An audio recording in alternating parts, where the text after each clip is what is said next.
Chicken biryani হবে। চালটা সিদ্ধ করে নিয়েছি, আলুটা ভেজে নিয়েছি, মশলা সব রেডি করে নিয়েছি। প্রত্যেকটা মশলা রেডি করা আছে।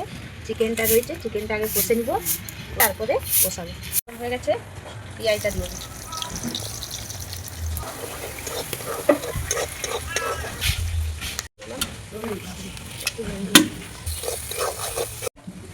পেঁয়াজটা ভাজা হয়ে গেছে, তো মশলাটা দিয়ে দেবো। এতে আদা, রসুন, লঙ্কা, পেঁয়াজ বেটে দিয়েছি।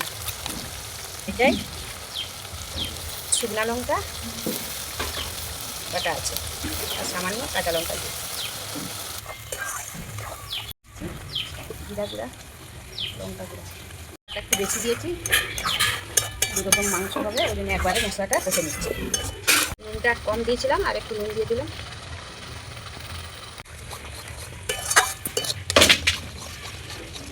চিকেনটা এরপর দিয়ে দিচ্ছি, বড় বড় পিস আছে, এটা বিরিয়ানির জন্য বড় পিসটা,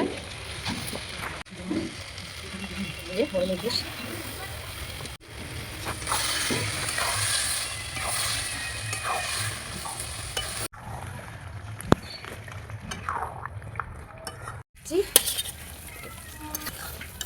আলুটা দিয়ে দিলাম। এটা যেরকম ঘরে সাধারণ বানাই সেইভাবে আমরা বানাচ্ছি। আলুটা মাংসের সাথে কষে তাই ঘি মাখিয়ে দিচ্ছি।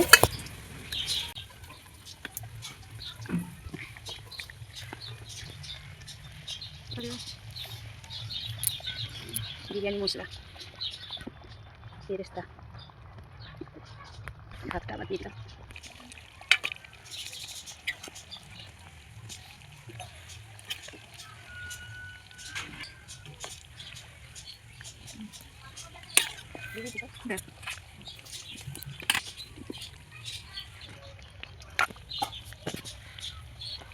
ঘিটা একটু দিয়ে দিলাম অল্প করে।